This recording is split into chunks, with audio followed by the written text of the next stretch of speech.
بسم اللہ الرحمن الرحیم ام حسبتم ان تدخلوا الجنة ولما يأتكم مثل الذين خلوا من قبلكم مستهم البأساء والضراء وزلزلوا حتى يقول الرسول والذين آمنوا معه متى نصر الله ألا إن نصر الله قريب آمنت بالله صدق الله مولانا العظيم وبلغنا رسوله النبي الكريم ونحن على ذلك لمن الشاهدين والشاكرين والحمد لله رب العالمين. قال الله تبارك وتعالى في شان حبيبه الكريم إن الله وملائكته يصلون على النبي يا أيها الذين آمنوا صلوا عليه وسلموا تسليما. اللهم صل على سيدنا ومولانا محمد وعلى آل أصحاب سيدنا ومولانا محمد وبارك وسلم وسلم عليه. الصلاة والسلام عليك يا سيدي يا رسول الله وعلى آلك وأصحابك يا سيدي يا حبيب الله. الصلاة والسلام عليك يا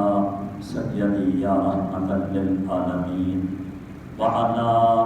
آلك وأصحابك يا خاتم النبيين. اللہ رب العزت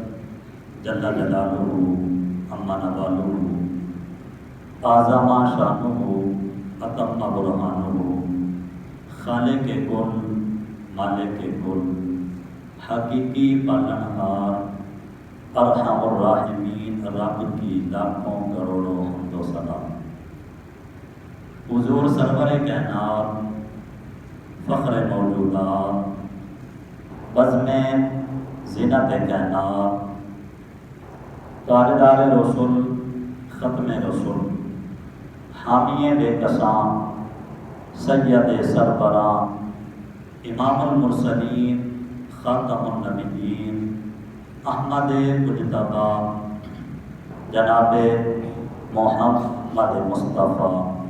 صلی اللہ تعالی علیہ وآلہ وسلم کی ذات وبرکات پر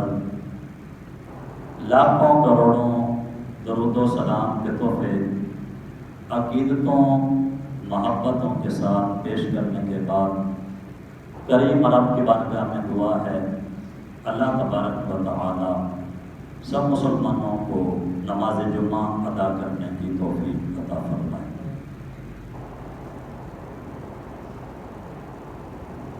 دین اسلام اللہ تبارک و تعالیٰ کا پسندیدہ دین ہے اور دین اسلام نے آپ قیامت تک باقی رہنا ہے. اور دین اسلام کے غلبے کی ایک اور سب سے بڑی وجہ یہ ہے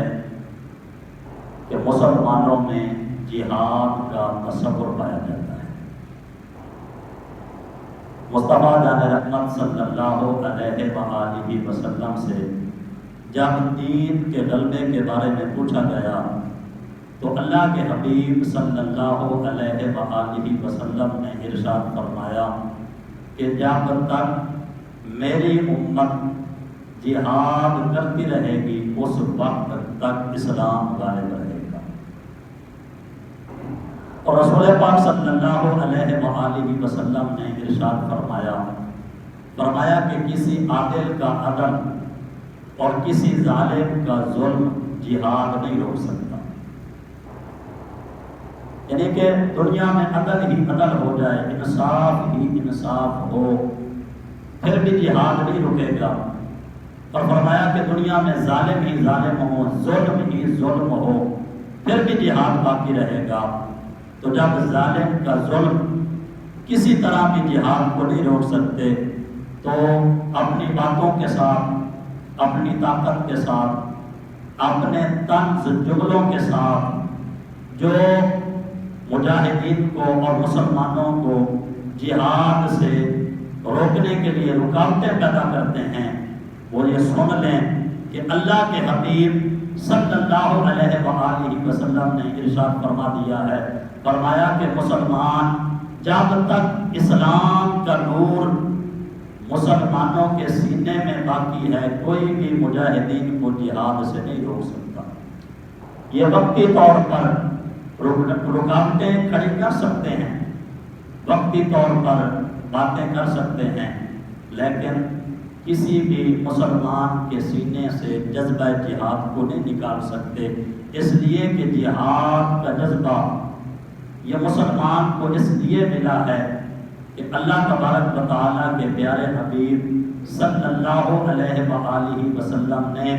مسلمانوں کو یہ بشارت دی ہے اور مبارک دی ہے، فرمایا تمہیں بشارت ہو، مبارک ہو، جب تک تم جہاد کرتے رہو گے اللہ تمہیں عزتیں عطا فرماتا رہے گا، اسلام غالب رہے گا، تمہیں عزت ملے گی جب تک تم جہاد کرتے رہو گے۔ اللہ ہمیں جذبہ جہاد عطا فرمائے۔ اور رسول پاک صلی اللہ علیہ وآلہ وسلم نے ارشاد فرمایا کہ جس بندے کے سینے میں جہاد کا جذبہ بھی نہ ہو، ایک ہے جہاد پر جانا، یہ اور بات ہے، لیکن جہاد کی دل میں آرزو رکھنا کہ کبھی مجھے موقع ملا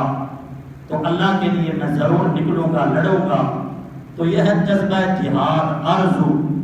فرمایا کہ جس بندے کے سینے میں جہاد کا جذبہ بھی نہ ہو، آرزو بھی نہ ہو،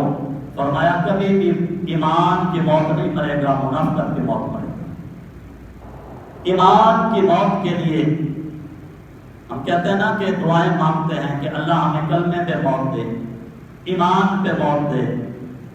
تو اگر واقعہ ہی دعا مانگتے ہوئے سچے ہیں تو پھر ایمان پہ موت اور کلمے پہ موت کے لیے ضروری ہے کہ جہاد کے جذبے کو اپنے سینے میں سجاؤ، اور اس بات کی طرف توجہ رکھیں کہ اللہ ہمیں جب بھی موقع دے گا تو ہم اللہ کے راستے میں جہاد کے لیے نکلیں گے۔ امام سید الشہداء تاجدار کربلا حضرت امام علی مقام حضرت سیدنا امام حسین رضی اللہ تعالی عنہ کے صاحبزادے حضرت امام زین العابدین رضی اللہ تعالی عنہ، آپ کی 12 یا 13 سال کی عمر تھی، 12 یا 13 سال کی عمر تھی، تو اس شہزادے نے اپنی آنکھوں سے کربلا کا سارا منظر دیکھا۔ امام زین العابدین 12 یا 13 سال کی عمر میں آپ نے کربلا کا وہ سارا منظر اپنی آنکھوں سے دیکھا۔ آپ نے علی اکبر کو جوانی کو لٹتے ہوئے بھی دیکھا، شہید ہوتے ہوئے بھی دیکھا، علی اصغر کو شہید ہوتے ہوئے بھی دیکھا، امام حسن مجتبی رضی اللہ تعالی عنہ کے شہزادے کو بھی اس میدان میں اپنی جان کو اللہ کے سپرد کرتے ہوئے دیکھا۔ آپ نے اپنے بابا سید الشہداء امام علی مقام حضرت امام حسین رضی اللہ تعالی عنہ کی شہادت کو بھی اپنی آنکھوں سے دیکھا۔ یہ سارا منظر امام زین العابدین نے 12 یا 13 سال کی عمر میں کربلا کا یہ سارا منظر اپنی آنکھوں سے دیکھا، اور یہی وجہ ہے مؤرخین نے لکھا ہے کہ کسی نے بھی امام زین العابدین کو تقریباً آپ 60 سال حیات رہے، کسی نے بھی امام زین العابدین کے کبھی مسکراتے ہوئے نہیں دیکھا، ٹھنڈا پانی پیتے ہوئے نہیں دیکھا، مسکراتے ہوئے نہیں دیکھا۔ اور کیا وجہ ہے کہ علی اصغر نے بھی میدان میں اپنی جان دی، علی اکبر نے بھی میدان میں اپنی جان دی، حضرت امام حسن مجتبی رضی اللہ تعالی عنہ کے شہزادوں نے بھی کربلا کے میدان میں دین کے لیے، اسلام کے لیے اپنی جان کے نذرانے پیش کیے، کسی کے قدم جو ہے وہ پیچھے نہیں ہٹے۔ اس کی وجہ کیا تھی؟ اس کی وجہ امام زین العابدین نے فرمایا کہ ہمارے گھروں میں، یعنی حضرت امام حسن مجتبی حضرت امام حسین رضی اللہ تعالی عنہما، آپ حضور کے نواسوں کے گھروں میں، سادات کے گھروں میں، حضرت امام زین العابدین فرماتے ہیں کہ ہمارے گھروں میں ہمارے بچوں کو حضور کی مکی اور مدنی زندگی، حضور کی تلواریں اور حضور جب جہاد میں گئے ہمارے بچوں کو جہاد کا سبق، حضور کی مکی اور مدنی زندگی کا سبق، حضور کی لڑائیوں کی وہ داستانیں اور حضور کے تلواروں کا ذکر اس طرح ہمارے گھروں میں ہمارے بچوں کو سنایا جاتا تھا جس طرح کے عام گھروں میں بچوں کو سورۃ فاتحہ پڑھائی جاتی ہے۔ تو جب گھروں میں جہاد اس طرح بچوں کے سامنے پڑھایا جائے تو پھر واقعی کربلا کا جب میدان سجتا ہے تو پھر کسی کے قدم پیچھے نہیں ہٹتے، اپنی جان سب اللہ کے سپرد کر دیتے ہیں۔ اور آج کیا وجہ ہے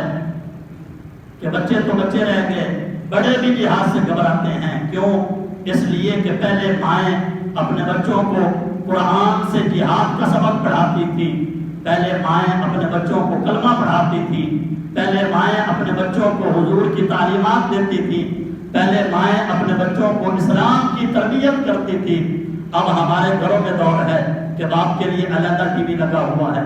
ماں کے لیے علیحدہ ٹی وی لگا ہوا ہے، نوجوانوں کے لیے علیحدہ ٹی وی لگا ہوا ہے، بچے علیحدہ، بچے جو ہے جو کارٹون دیکھتے ہیں، فلاں فلاں دیکھتا ہے، فلاں فلاں دیکھتا ہے، جس کا نتیجہ یہ ہوا کہ اسلام کے اوپر ہزاروں بار ہو گئے لیکن کسی مسلمان کا ضمیر نہیں جگمگایا اور کسی مسلمان کا ضمیر بیدار نہیں ہوا۔ وہ بھی تو لوگ تھے، وہ بھی تو کلمہ پڑھنے والے تھے، وہ بھی تو رسول اللہ کے غلام تھے کہ جب مصطفیٰ جان رحمت صلی اللہ علیہ وآلہ وسلم کی امت کی بیٹی کو ستایا گیا اور اس نے فریاد کی تو محمد بن قاسم عرب سے چلا اور سندھ میں آ کر اسلام کا جھنڈا لہرا دیا۔ وہ بھی تو کلمہ پڑھنے والے تھے، آخر کسی ماں نے اس کی بھی تو تربیت کی تھی، وہ بھی تو کلمہ پڑھنے والا رسول اللہ کا غلام تھا کہ جب کسی عیسائی جنرل نے یہ کہا تھا کہ مسلمانوں کو مارا، ستایا اور کہا کہ آپ چیخو چلاؤ اور پکارو اپنے نبی کو کہ وہ آ کے آپ کی مدد کرے، تو صلاح الدین ایوبی وہ کوشش کرتا رہا اور کئی سال بعد جب اس نے بیت المقدس فتح کیا اور اس صلیبی جنرل کو پکڑا، باقی سب کو آزاد کر دیا اور اس کی گردن اٹھا کر وہ تاریخی جملہ کہا کہ تو کہتا تھا کہ بلاؤ اپنے نبی کو، میرے نبی نے مجھے بھیجا ہے، اپنے غلام کو بھیجا ہے۔ پہلے تو حضور کے غلاموں کا مقابلہ کر پھر مصطفیٰ کی ذات پہ بات کرنا۔ تو تربیت تھی کہ جس کی وجہ سے اتنے عظیم سپہ سالار پیدا ہوئے کہ جو اسلام کے ایک حکم کے اوپر اپنا سب کچھ قربان کرنے کے لیے تیار تھے۔ اور آج اسلام کے اوپر ہزاروں حملے ہو رہے ہیں، مسلمانوں کے اوپر ہزاروں حملے ہو رہے ہیں، قرآن کے اوپر ہزاروں حملے ہو رہے ہیں، مصطفیٰ جان رحمت صلی اللہ علیہ وآلہ وسلم کی ذات کے اوپر ہزاروں حملے ہو رہے ہیں، لیکن کسی مسلمان کا ضمیر بیدار نہیں ہوتا۔ کوئی بھی ایسا سپہ سالار نہیں ہے، مسلمانوں میں کوئی بھی ایسا نہیں ہے کہ جو کھڑا ہو کر اسلام کا دفاع کرے، جو کھڑا ہو کر مسلمانوں کا دفاع کرے، جو کھڑا ہو کر قرآن کی عظمت کی بات کرے، جو کھڑا ہو کر اسلام کی عظمت کی بات کرے، اور جو کھڑا ہو کر مصطفیٰ جان رحمت صلی اللہ علیہ وآلہ وسلم کی غلامی کا حق ادا کرے۔ امام زین العابدین فرماتے ہیں کہ ہمارے گھروں میں، سادات کے گھروں میں جہاد اس طرح پڑھایا جاتا تھا جس طرح کے عام گھروں میں بچوں کو سورۃ فاتحہ پڑھائی جاتی ہے۔ تو یہی وجہ تھی کہ جب کربلا کا میدان سجا تو پھر علی اصغر 6 مہینے کا بچہ، اس نے بھی اپنی جان اپنے رب کے سپرد کر دی، علی اکبر نے بھی سپرد کر دی، امام حسن مجتبیٰ کے شہزادے نے بھی، 72 لوگوں نے خوشی خوشی اپنی جان کے نذرانے اپنے مالک کے سپرد کر دیے۔ کیوں؟ اس لیے کہ ان بچوں کے گھروں میں جو تربیت تھی وہ دین اسلام کی تربیت تھی، انہیں جہاد کی فضیلت بتائی گئی تھی، انہیں حضور نبی پاک صلی اللہ علیہ وآلہ وسلم کی مبارک تلواروں کا ذکر سنایا گیا تھا، انہیں حضور نبی پاک صلی اللہ علیہ وآلہ وسلم کے مبارک جہاد کا اور مبارک غزوات کا ذکر سنایا گیا تھا کہ جس کی وجہ سے ان کے دل اسلام کے نور سے بھی منور تھے اور ان کے جذبے جہاد سے بھرپور تھے۔ اللہ تبارک و تعالیٰ نے قرآن پاک میں فرمایا، جو میں نے آیت کریمہ تلاوت کی ہے، ام حسبتم ان تدخلوا الجنة ولما يأتكم مثل الذين خلوا من قبلكم مستهم البأساء والضراء وزلزلوا حتى يقول الرسول والذين آمنوا معه متى نصر الله الا ان نصر الله قریب۔ اب ہماری صورتحال یہ ہے، ہر بندہ اپنے گھر میں بیٹھ کر جنتی بنا ہوا ہے، ہر بندہ اپنے گھر میں بیٹھ کر جنتی بنا ہوا ہے۔ جس نے آج تک اسلام کا ایک حق بھی نہیں ادا کیا، وہ بھی کہتا ہے کہ میں جنتی ہوں۔ اسلام کے دفاع کے لیے جس کی زبان سے کوئی جملہ بھی نہیں نکلا، وہ بھی کہتا ہے میں جنتی ہوں۔ اور مسلمانوں کے اوپر اتنے ظلم اور ستم ہونے کے باوجود بھی جس نے آج تک اپنی زبان کو نہیں ہلایا، وہ بھی اپنے گھر میں بیٹھ کے کہہ رہا ہے کہ میں جنتی ہوں۔ اور کس جنت کی بات کر رہا ہے؟ اس جنت کی بات کر رہا ہے کہ جس جنت کے لیے صدیق اکبر نے اپنا گھر تک سب قربان کر دیا۔ اور کس جنت کی بات ہو رہی ہے؟ اس جنت کی بات ہو رہی ہے کہ جس جنت کے لیے میرے مصطفیٰ کریم علیہ الصلوۃ والتسلیم کے اصحاب نے اپنا گھر بھی چھوڑ دیا، اولادیں چھوڑ دی، سب کچھ چھوڑ دیا۔ اور کس جنت کی بات ہو رہی ہے؟ اس جنت کی بات ہو رہی ہے کہ جس جنت کے لیے میرے مصطفیٰ کریم علیہ الصلوۃ والتسلیم کے اصحاب کے جسموں کو چیرا گیا، اس جنت کی بات کر رہی ہے۔ ہر بندہ اپنے گھر میں بیٹھ کر کہتا ہے کہ میں جنتی ہوں، میں جنت میں جاؤں گا۔ اللہ فرماتا ہے ام حسبتم ان تدخلوا الجنة ولما يأتكم مثل الذين خلوا من قبلكم مستهم البأساء والضراء۔ تمہارا کیا خیال ہے کہ تم جنت میں چلے جاؤ گے؟ ابھی تک تو تم نے ان لوگوں کو نہیں دیکھا کہ جنہیں امتحان میں ستایا گیا، تکلیفیں دی گئی، کتنا ستایا گیا، کتنی تکلیفیں دی گئی۔ حتی یقول الرسول والذین آمنوا معہ متی نصر اللہ، اتنا سخت امتحان لیا گیا کہ رسولوں نے بھی اللہ کی بارگاہ میں فریاد کی کہ مالک تیری مدد کب آئے گی۔ سب سے زیادہ اس دنیا میں صابر ہیں اللہ کے نبی اور رسول، سب سے زیادہ ان میں صبر ہوتا ہے۔ صابرین میں سے پہلا درجہ اللہ کے رسولوں کا ہے، لیکن اللہ قرآن میں فرماتا ہے کتنا سخت امتحان تھا، کتنی مشکل تھی۔ حتیٰ یقول الرسول، حتیٰ کہ اللہ کے رسولوں نے اللہ کی بارگاہ میں فریاد کی، عرض کی مالک تیری مدد کب آئے گی؟ الا ان نصر اللہ قریب۔ اللہ نے فرمایا کہ میرے رسولوں، ایمان والوں، تمہارا امتحان مکمل ہو گیا۔ الا ان نصر اللہ قریب، اب اللہ کی مدد آئے گی، اللہ تمہیں فتح عطا فرمائے گا۔ اتنا امتحان لیا گیا اور ہماری صورتحال کیا ہے؟ ہم نے کلمہ پڑھا ہے، کلمے کے کسی تقاضے کو پورا بھی نہیں کیا، ہم جنتی ہیں۔ ہم نے رسول اللہ صلی اللہ علیہ وآلہ وسلم سے محبت کی ہے، حضور کی غلامی کا حق ادا نہیں کیا اور کہتے ہیں ہم جنتی ہیں۔ ہم نے قرآن کو پڑھا ہے لیکن قرآن کے کسی ایک حکم کو بھی نہیں مانا اور ہم کہتے ہیں ہم جنتی ہیں۔ ہمیں اسلام سے عزت ملی، اسلام کی وجہ سے ہمیں وقار ملا، لیکن اب ہم اسلام کے طور طریقے کے اوپر چلنے کے لیے تیار نہیں ہیں اور ہم کہتے ہیں ہم جنتی ہیں۔ میرے مصطفیٰ کریم علیہ الصلوۃ والتسلیم نے ارشاد فرمایا کہ کلمہ پڑھنے والا کائنات کے جس کونے میں بھی ہو وہ تمہارا بھائی ہے۔ اور آج ہمارے بھائیوں کے اوپر اتنے ظلم اور ستم ہو رہے ہوں لیکن ہماری زبان سے ان کے لیے کوئی جملہ بھی نہ نکلے اور ظالموں کے لیے، ظالموں کے خلاف ہماری زبان سے کوئی جملہ بھی نہ نکلے اور ہم کہتے ہیں کہ ہم جنتی ہیں۔ جنت اتنی آسان نہیں ہے۔ میرے مصطفیٰ کریم علیہ الصلوۃ والتسلیم نے ارشاد فرمایا کہ جنت کو اللہ نے پیدا کیا ہے اور جنت کے ارد گرد میرے رب نے آزمائشیں، تکلیفیں رکھی ہیں۔ جو بندہ اس آزمائش اور اس تکلیف کو قبول کرے گا، اللہ اسی ایمان والے کو جنت عطا فرمائے گا۔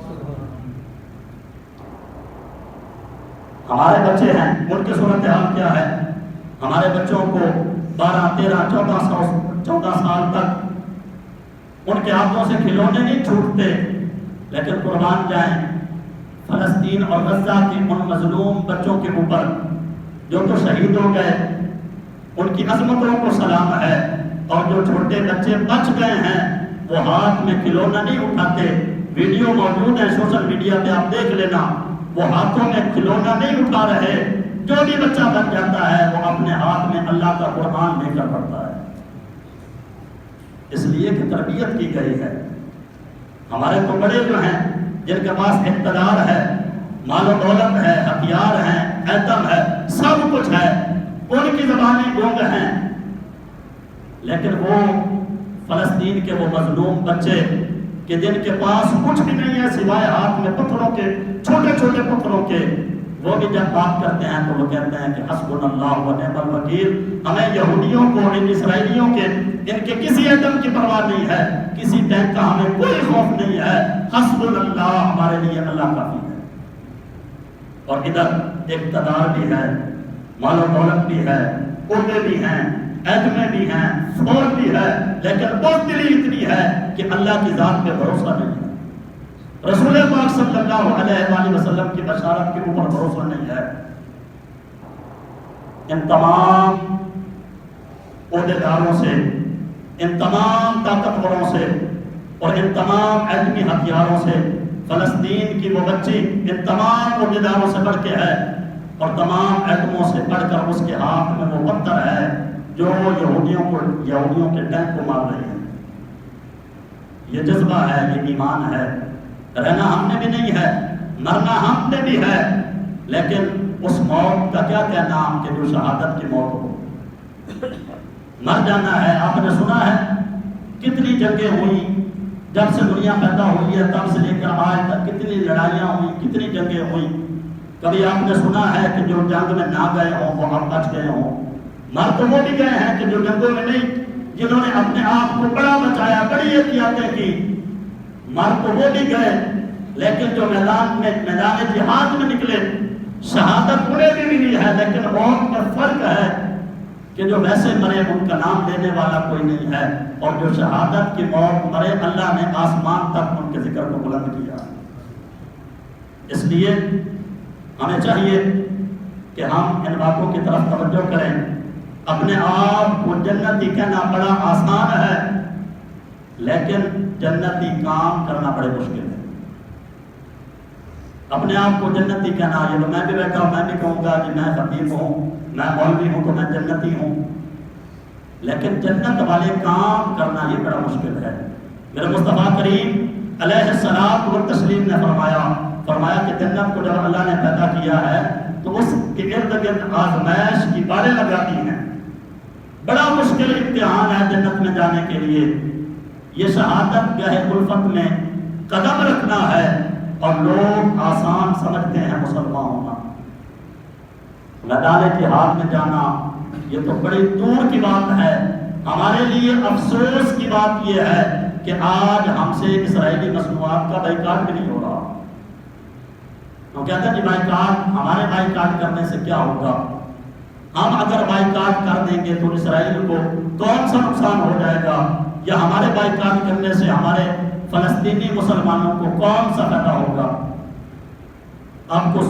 حضرات نے وہ واقعہ سنا ہوا ہے، لیکن میں آپ کی توجہ دلانا چاہتا ہوں۔ جناب حضرت ابراہیم علیہ السلام کے لیے جب نمرود نے آگ کو جلایا تو کئی ہزار میل تک وہ آگ تھی، جب جل گئی اور خوب اس کو بھڑکایا گیا تو لوگ دور دور رہنے لگے، لیکن ایک پرندہ تھا، تاریخ میں یہ واقعہ لکھا ہوا ہے، ایک پرندہ تھا کہ جس کی چونچ میں پانی تھا، وہ پرواز کرتا آسمان کے اوپر، جب آگ کے بالکل اوپر آتا تو وہ اپنی چونچ کھولتا اور وہ پانی کا قطرہ آگ میں ڈال دیتا۔ اس کے چھوٹے سے قطرے سے کیا ہونا تھا؟ آگ نہیں بجھنی تھی۔ جب کسی نے تصور خیالات میں جا کر اس پرندے سے سوال کیا، کہنے لگے کہ میلوں کی آگ لگی ہوئی ہے، بھڑکائی ہوئی ہے، اور تیرے چونچ کے پانی سے ابراہیم علیہ السلام کو جس آگ میں ڈالا گیا ہے وہ آگ بجھنے والی نہیں ہے، کیوں تو اپنے آپ کو مارنے کے اوپر تلا ہوا ہے؟ کیوں اپنی جان کا دشمن بنا ہوا ہے کہ تیرے اس چونچ کے پانی سے آگ نہیں بجھے گی، تو پھر یہ کام کیوں کر رہا ہے؟ اس نے کہا کہ بات یہ نہیں ہے جو تم سمجھ رہے ہو، اتنا عقل اللہ نے مجھے بھی دیا ہے اور میں بھی جانتا ہوں کہ میرے اس چونٹ کے پانی سے آگ نہیں بجھے گی، لیکن قیامت والے دن وہ منظر ہوگا، کچہری لگے گی، رب تعالیٰ فرمائے گا کہ لاؤ ابراہیم علیہ السلام کے لیے آگ جلانے والے اور آگ بجھانے والے۔ تو میں چاہتا ہوں کہ قیامت والے دن میں ابراہیم علیہ السلام کی آگ میں بجھانے والوں کی طرف ہو جاؤں۔ قیامت والے دن جو منظر لگے گا، اللہ تبارک و تعالیٰ کھڑا کرے گا، فرمایا کہ لاؤ فلسطین مظلوم مسلمانوں کی مدد کرنے والے اور ان کو مارنے کے لیے فنڈ دینے والے، پیسے دینے والے لے کے آؤ، لیکن یاد رکھیں قیامت والے دن آپ کو جواب نہیں دے سکیں گے۔ حضرت امام احمد بن حنبل رحمۃ اللہ علیہ، آپ کو جب جیل ہوئی، وہ کسی بادشاہ نے کہا تھا نا کہ قرآن اللہ کی مخلوق ہے، تو آپ نے فرمایا کہ نہیں، قرآن اللہ کی مخلوق نہیں ہے، قرآن اللہ کا کلام ہے، اللہ کی صفت ہے، اللہ کا کلام ہے، قرآن اللہ کی مخلوق نہیں۔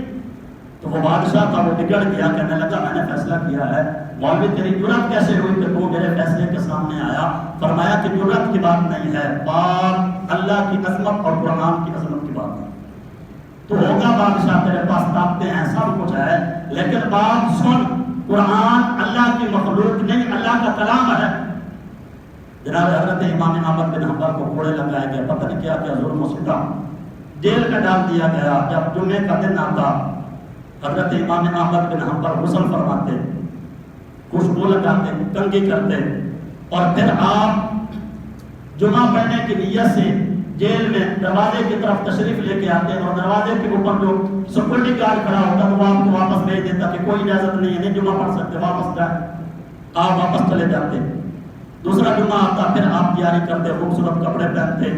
خوشبو لگاتے، پھر وہ بھیج دیتا واپس کے جاؤ۔ 3-4 جمعے اس طرح ہوئے، آخرکار سیکورٹی گارڈ بولا، کہنے لگا کہ بابا تجھے پتا ہے کہ تو یہاں سے نکل کر نہیں جا سکتا، جمعہ نہیں پڑھ سکتا،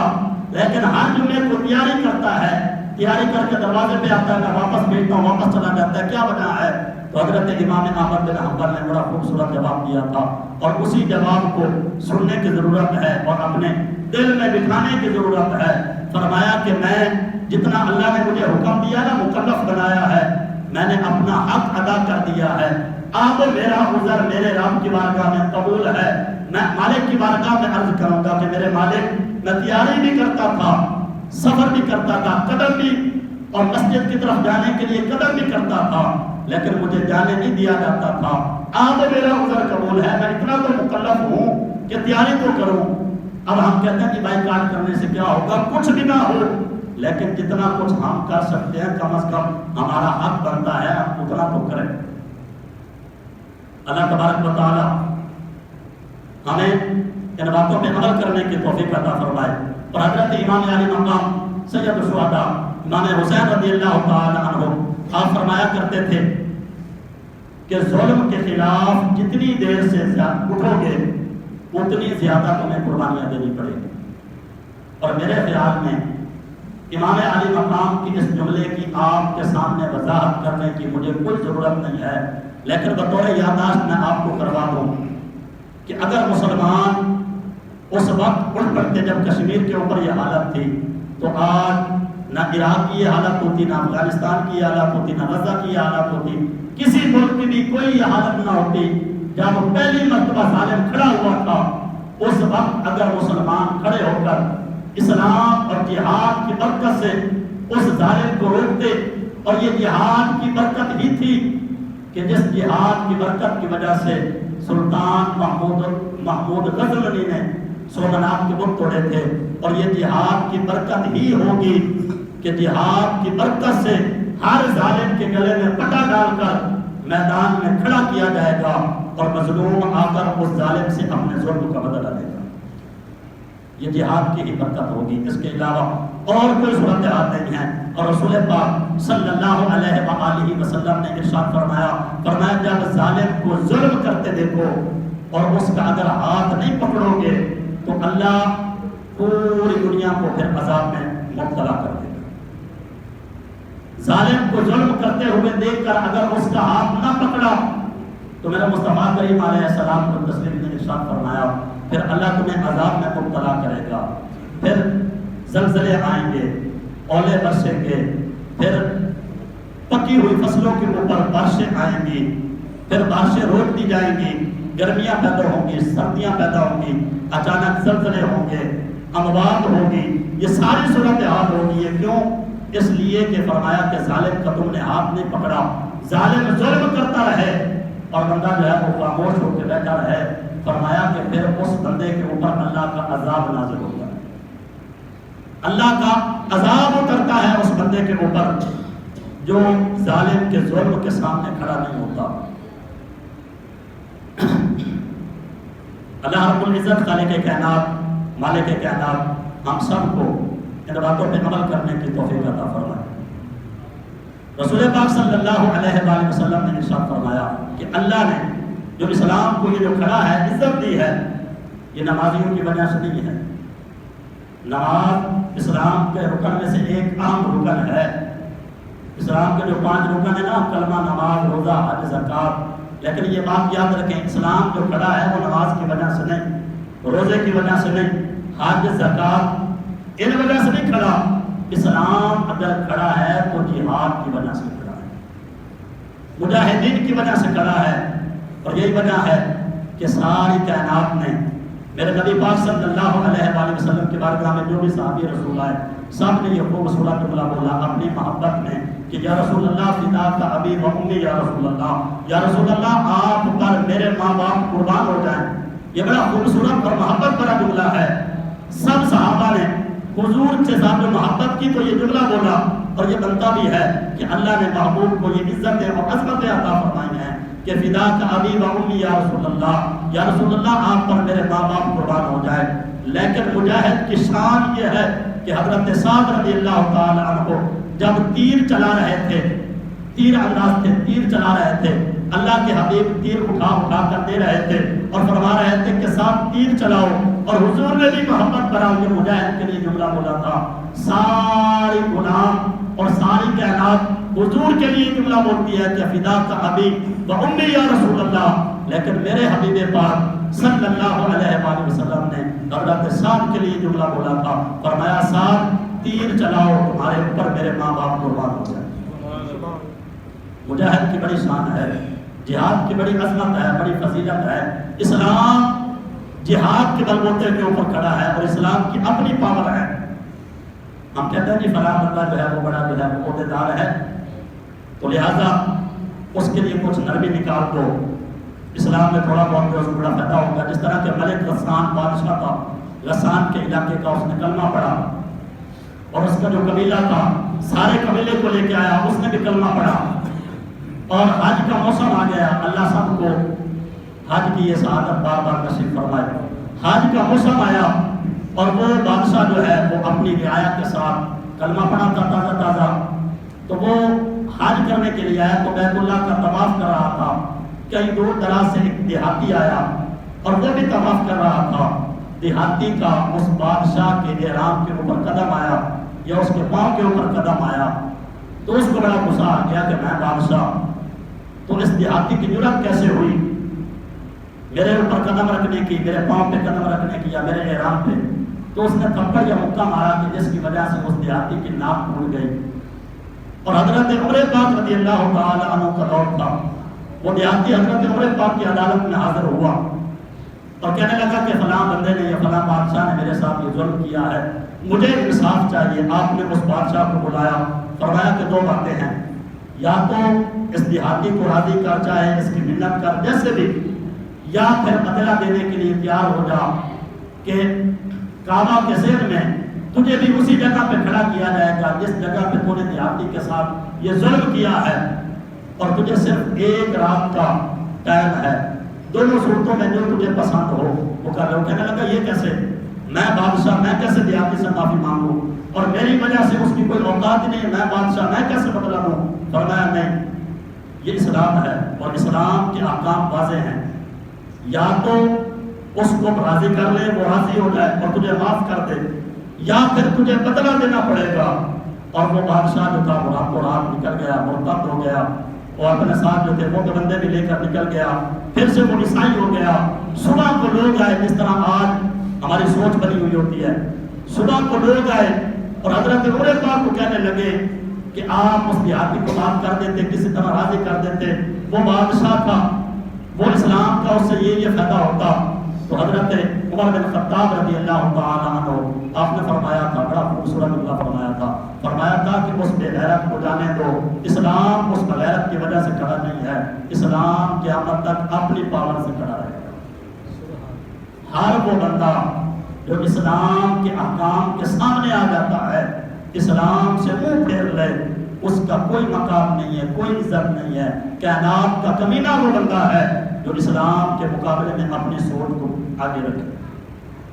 فرمایا کہ اسلام قیامت تک کے لیے کھڑا ہے۔ حضرت عمر پاک رضی اللہ تعالی عنہ آپ نے فرمایا تھا کہ اللہ نے تمہیں یہ واقعہ اس وجہ سے دکھایا ہے، تمہیں اپنی آنکھوں سے رب نے یہ واقعہ اس وجہ سے دکھایا ہے تاکہ تمہیں پتہ چل جائے کہ اسلام کسی بادشاہ کی وجہ سے نہیں کھڑا، اسلام ہمیشہ اپنی وجہ سے کھڑا ہے اور قیامت تک کھڑا رہے گا۔ اور جو اسلام کے ساتھ کھڑا ہوگا اللہ اس بندے کو عزت عطا فرمائے گا، اور جو اسلام سے منہ پھیر لے گا پھر کائنات میں بھی ذلت ہے، مرتے ہوئے بھی ذلت ہے، قبر میں بھی ذلیل ہوگا، اور محشر والے دن جب کھڑا ہوگا اللہ کی بارگاہ میں تو ذلیل ہی ذلیل ہوگا۔ عزت اسلام کے ساتھ ہے، عزت مسلمانوں کے ساتھ ہے۔ اللہ تبارک و تعالی ہمیں ان باتوں پہ عمل کرنے کی توفیق عطا فرمائے۔ اللہ رب العزت خالق کائنات مالک کائنات ان مظلوم مسلمانوں کی غیر سے مدد فرمائے۔ ایک بار پھر طیبہ سے فلسطین میں آ کہ رستہ دیکھتی ہے مسجد اقصیٰ تیرا۔ اللہ رب العزت خالق کائنات مالک کائنات بیت المقدس کی حفاظت فرمائے، اور اللہ ان مجاہدین پر اپنے خاص رحم و کرم فرمائے، غیب سے ان کی مدد فرمائے، اور جنہوں نے شہادت کا مرتبہ نوش کیا اللہ تبارک و تعالیٰ ان کی قبر پہ کروڑوں رحمتوں کی نزول فرمائے۔ اللہ سب مسلمانوں کو جذبہ جہاد عطا فرمائے۔ اللہ رب العزت خالق